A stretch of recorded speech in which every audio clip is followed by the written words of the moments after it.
Then, Mom. For now, make my lunch every day until I can have $30,000. If you don't want to, then I won't let you see Sally anymore. My life was turned upside down by my eldest son's unreasonable demands. Before dawn had even broken, I started preparing 3 lunchboxes for my son's family and then headed off to the nursing home.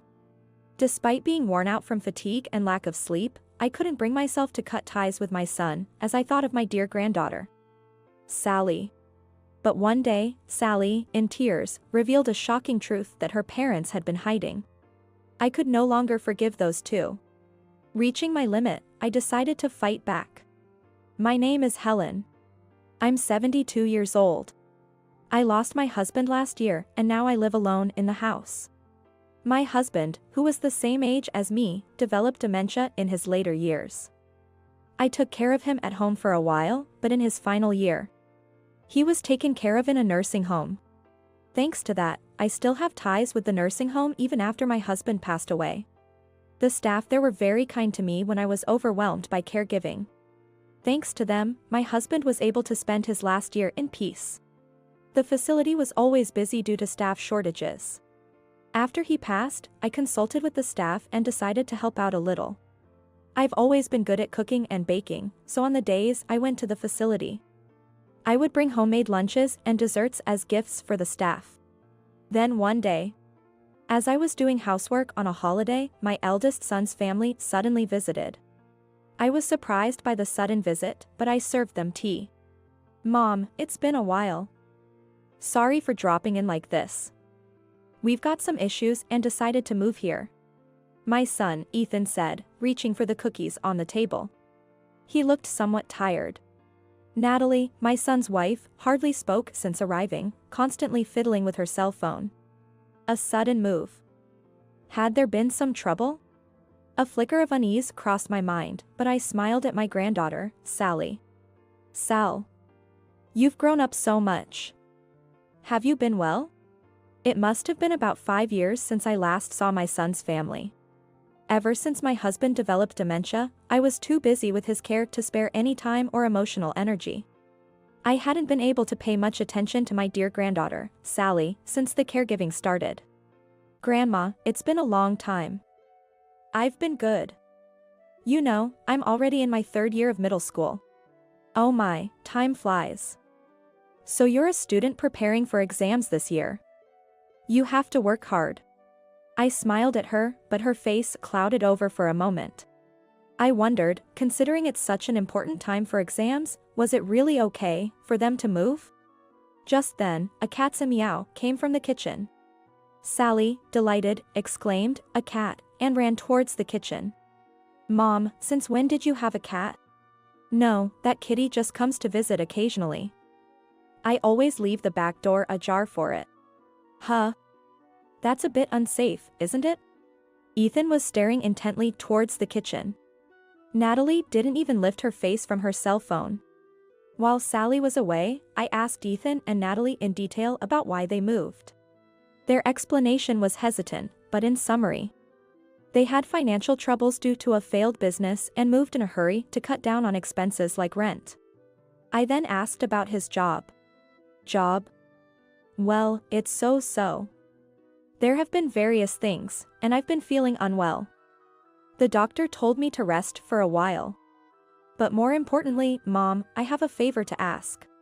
He asked to borrow money from me. He explained that the business failure and the move had led to large expenses, and he had almost no cash left. He needed about $5,000 for immediate living expenses. Honestly, I was shocked.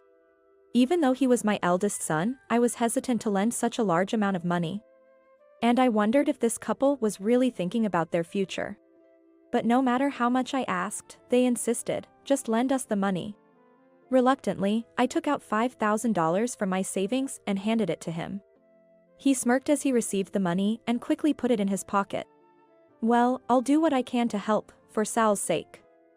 So make sure you do your best. Thanks, Mom. We're heading back now, but we'll be depending on you more often, so keep the meals ready. After saying that, he called Sally, who was petting the cat in the kitchen, and the 3 of them left. While cleaning up the dishes, I felt a sense of foreboding about what was to come. Mom, it's me. I'll be coming over tonight, so have the bath and dinner ready. And the money you gave me is gone, so I'll need a bit more. See you. Ethan hung up without waiting for my reply. I sighed and placed my phone on the table. It's been half a month since my eldest son's family began imposing on me. Since then, Ethan had been coming almost daily for meals and money. Initially, I prepared special meals and lent him thousands of dollars, especially when Sally visited on weekends, but I had reached my limit. Ethan claimed he couldn't work due to doctor's orders, but he seemed perfectly healthy. And I couldn't understand why he was quickly spending all the money I lent him. I finally lost my patience and sternly spoke to him and his wife when they visited that evening. I told them I didn't want them to come so frequently and to stop asking for meals and money. What? You said you'd help, Mom. Were you lying? As expected, Ethan reacted angrily. Natalie silently ate the meal I prepared while playing with her cell phone. There's a limit, you know. Preparing meals every day and constantly lending money. Enough is enough. I'm going to go bankrupt at this rate. Fine. I'll give up on the money for a while. But in return, make daily packed meals for us until I can get a decent amount of money. Make sure it's 3 meals for us every day. What? That's impossible. I told you, I'm helping at the nursing home on weekdays. Then just deliver it on your way there. If you wake up at 3 a.m., you'll have enough time to prepare everything. As I stood there in disbelief, he continued. If you won't do anything for us, then I won't let you see Sally anymore. We'll be estranged. Knowing how much I adored Sally, my only granddaughter, he said this with a smirk. Honestly, I wanted to cut ties with this couple, but my concern for Sally held me back. Let me think about it. I can't prepare that much money immediately. Then, for now, gather about $30,000. Until you gather it, I expect daily packed meals. Come on, Natalie, let's go. From now on, Mom will be delivering our meals, so we won't have to bother coming here. Then, my life was completely transformed. I woke up before dawn to prepare packed meals for my son's family and then headed to the nursing home. Despite being exhausted and sleep-deprived, I couldn't decide to cut ties with my son, as I was concerned about Sally. Perhaps this hectic life continued for about a month. Then one weekend, Sally came alone, unusually. I greeted her with a smile, but her expression was somber. I wasn't supposed to come here anymore, according to Dad. As she petted the cat lying in the kitchen, she said quietly, Dad and Mom make you prepare packed meals every day, then they just laze around at home and do nothing. I'm so sorry. Sal, you don't have to apologize. Well, I am a bit worried about those too. But how's your new school? Are you managing to keep up with your studies? I tried to change the topic cheerfully, but she just silently cried. I was surprised by this sudden outburst and comforted her by rubbing her back, but she eventually started to sob loudly. I didn't understand why, but I patiently waited until she calmed down. Eventually, Sally stopped crying and revealed an unbelievable truth. Since moving here, she hadn't been attending middle school. Not only that, but Ethan had forced her to work part-time jobs by lying about her age. She was juggling several jobs from morning till evening every weekday, and all the money she earned went straight into Ethan's pocket. Moreover, he had taken away her cell phone when they moved. One day, he suddenly said, "We're moving," and forced her into a truck without allowing her to say goodbye to her friends or teachers. He had fiercely sworn her to secrecy about this to me, her grandmother. I was stunned and at a loss for words as Sally tearfully recounted these shocking facts. It was almost like a midnight escape. What on earth had happened to my eldest son and his wife? So that's what happened. Sal, you've been going through a lot. I'm sorry I didn't realize it sooner. But thank you for telling me. No, I'm sorry. I made you worry. Yesterday, I overheard Dad and Mom talking about taking Grandma's land deeds secretly and planning to put you in a nursing home pretending you've gone senile. I couldn't stand it anymore. I hugged her as she started to cry again. I could no longer forgive my son, even though he is my own flesh and blood. I had been tolerating this for the sake of my dear Sally, but I had reached my limit. He is a grown adult and a parent. He must be held responsible for his actions. I silently made up my mind. Sal, don't worry about anything. Just leave everything to me. By the way, which school are you planning to take the entrance exam for? I smiled at her encouragingly. Her eyes, red from crying, softened a bit. I want to go to White Feather Ridge Academy. With everything going on and no money, I might not even be able to take the exams. Oh, White Feather Ridge. I know it, it's a culinary and pastry school, right? The founder was a classmate of your grandpa and me. It's a great school. Really? That's amazing. I love the food you make, Grandma. I want to make people happy with my cooking, just like you. Sally then shared her dream with me. Despite the difficult circumstances, she hadn't given up on her dream and was steadily studying. I encouraged her to continue her studies and made her promise to do so. After seeing her off, I immediately sprang into action. First, I decided to thoroughly investigate my son and his wife and hired a private detective. A week later, I received the investigation results, pondered for a while, and then made several calls. Once everything was ready, I called Ethan. I told him I had gathered a considerable amount of money and wanted to hand it over in person. I insisted that both Natalie and Sally come along, thinking he would finally receive a substantial amount of money. He happily agreed to my conditions and we decided to meet at a cafe over the weekend. Sitting at a window-side table in the cafe, I was checking my phone when Ethan's family arrived. I placed my phone on the table and exchanged greetings. Hey, give me that money now. Do you want to be cut off from us? Ethan immediately reached for the tea envelope in my hand. The envelope was stuffed full and bulging. I pulled the envelope towards myself and held it firmly. If you wish, I'm fine with cutting ties. But before that, there are some things I need to confirm with you two today. I'll give this to you after that. I first pointed out to my son and his wife that they hadn't been sending Sally to middle school since moving, and furthermore, had illegally forced her to work part-time. They tried to evade the issue, but perhaps eager for the money, they admitted the truth. We had no choice because we were out of money. If we get the money, we'll stop making her work and send her back to school. That sounded suspicious. I continued to inquire about his apparent lack of employment. Are you really under doctor's orders not to work? Which hospital? You should have receipts and medical cards. I'd like to see them. I don't have it. Are you faking an illness? Lying just because you don't want to work? As the atmosphere grew increasingly tense, he finally raised his voice. Don't say such awful things. True, I haven't been to a hospital, but I've been through a really tough time. Something shocking happened. Hey, Ethan, why don't you tell me honestly what happened? Then I'll give you this, I said, indicating the envelope in my hand. Reluctantly, he began to speak. All right. I told you before that my business failed, but the truth is, I was betrayed by a business partner. This guy, Walter. He silently took off with all the money I worked hard to earn. All the crucial know-how and equipment for the business were in his hands. So there was nothing I could do. So that's what happened. I'm the victim here.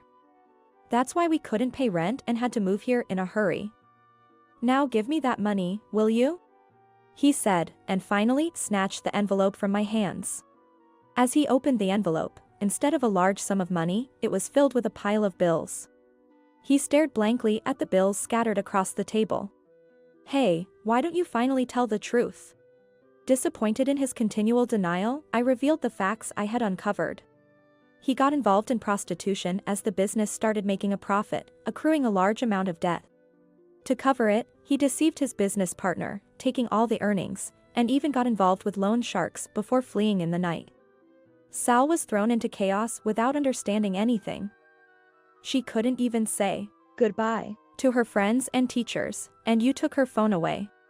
Can you understand how scared and miserable she felt?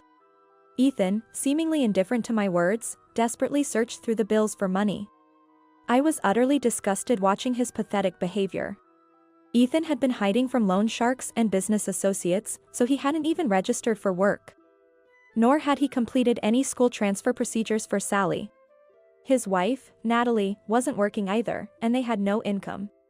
It was clear they had been relying on me from the start. I was going to work, really. Once things settled down. What have you actually done? All you did was demand money and meals from me and forced Sal to work.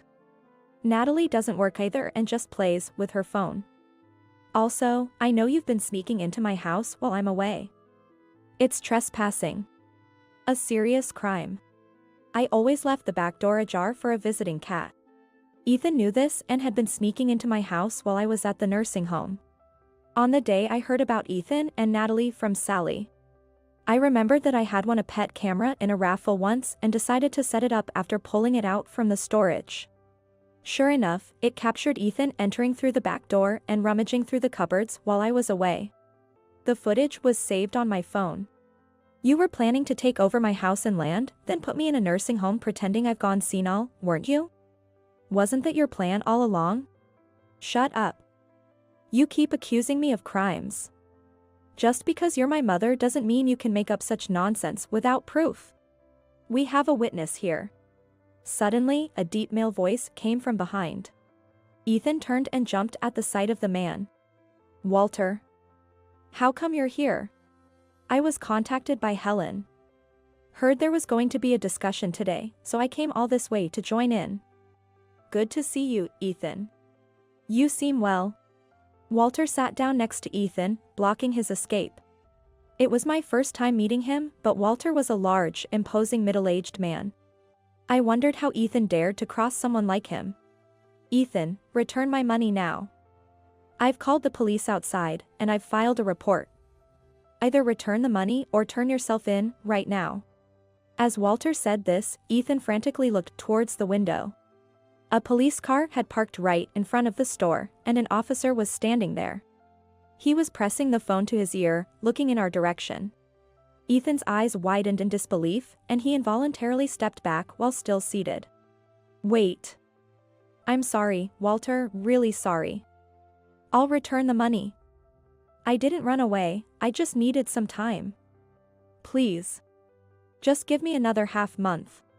So you plan to flee again, huh? Do you really think I can trust the words of someone who's already deceived me once? I'll ask you one more time. Will you return the $30,000 you stole from me right now, or go to the police officer outside? Which is it? Ethan was facing imminent arrest.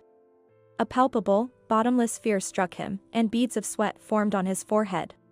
He trembled and remained silent, staring at the table. Eventually, Ethan's bloodshot eyes slowly turned towards me. Hey, Mom, is this okay with you? If I get arrested, Sally will be the daughter of a criminal. Her life will be ruined because of your meddling. If you don't want that, give me the money. Walter, sorry to interrupt, but could I borrow your phone? Mine isn't working at the moment. I need to call this number. I said, cutting off Ethan's desperate attempt. Ignoring his stunned expression, I took the phone Walter handed me and dialed a number. I switched it to the speaker mode and placed it on the table. Sal, I'm calling the principal of White Feather Ridge Academy. I've briefly explained your situation. Please talk to him. Sally, taken aback, managed a startled huh? The call started, and she hesitantly took the phone. A deep, calm male voice came through. Yes, this is Nathan White. Hello, my name is Sally. I love my grandmother's. I mean, my grandma's cooking. And I want to be able to make people happy with my cooking too. I was wondering about White Feather Ridge Academy. A phone call with the admired Principal White of White Feather Ridge Academy. Sally, nervously fumbling her words, tried her best to convey her feelings to the principal. Principal White listened attentively, nodding and responding kindly to her words. Thank you for sharing that with me. I understand your feelings well, Sally. You've been through a lot. Your grandma, Helen, is an old friend of mine. And I'm aware of your situation. Sally suddenly fell silent, struck by the realization. That's right, there was no hope for her exams or her future. Her shoulders slumped, like a deflating balloon. But that's not a problem, Sally. You have a dream, and you're working hard towards it. It's an honor that you've chosen Whitefeather Ridge Academy as your first step. We provide equal opportunities to all children, regardless of their circumstances. Come and take the exam with confidence. We're waiting for you. After the call ended, I thanked Walter and returned his phone. There you go, Sal. Now you're all set. Ethan can turn himself in without any worries. Ethan sat frozen, expressionless. In case you don't know, Whitefeather Ridge Academy is the culinary school Sal aspires to. She's working hard towards her dream, despite the troubles caused by her foolish parents. Her future won't be hindered by them. Sally looked at her father. Her cheeks were still flushed from the phone call, but her eyes sparkled with hope. Ethan, deflated and ashamed, lowered his gaze. Encouraged by Walter, Ethan eventually left the cafe and went outside. The police officer put away his phone and began talking with him. It was regrettable to see my child in police custody, but for Sally's sake, he needed to face the consequences of his actions. I picked up my phone, which had been on the table. I had consulted with the officer beforehand and had the phone on a call throughout our discussion, enabling the officer to listen in. The entire conversation was recorded, ensuring Ethan couldn't escape this time. And there was one more thing. I turned to Natalie. During the entire exchange, Ethan's wife, who had shown little interest in her family's situation, was busy with her phone. I looked at her, somewhat exasperated, and said, "Natalie, Ethan has gone to the police. What about you?" She glanced over, uninterested. Huh? I don't care about that husband. I'm getting divorced right away. Sally looked at her mother in shock. Wait, what about Sal? The divorce is between you two, but you need to think about Sal. I've made up my mind about my future, so just leave me alone. I've been dragged around enough by my husband and want to do what I want for a change. Tears began to stream down Sally's face. Both her father and now her mother had hurt her deeply. I sighed, feeling a mix of anger and resignation. Later, Ethan confessed to all his crimes at the police station and was still being interrogated. He had accrued a debt of $50,000 from prostitution, stolen $30,000 from his former business partner Walter, and borrowed $20,000 from loan sharks. The total amount he had extracted from me was around $20,000. Naturally, both Walter and I intended to claim every penny back. As much as it pains me to see my own child in this state, I hope Ethan takes this opportunity to reflect deeply and make amends for his actions. Natalie, as Ethan's wife, was also interrogated, and during the process, it was discovered that she was a victim of a scam. It was a romance scam, where she was seduced by someone she met on social media, entering into a romantic relationship before being skillfully conned out of a large sum of money. The person Natalie had been constantly interacting with on her phone claimed to be a certain ultra-famous handsome actor. One day, she received a discreet direct message from him and fell head over heels in love after being fervently pursued. She continued transferring money as instructed. Of course, it was all a sham. The person posing as an actor was a fraudster. Her case matched numerous other reported incidents to the police, and realizing she was scammed, she was left devastated.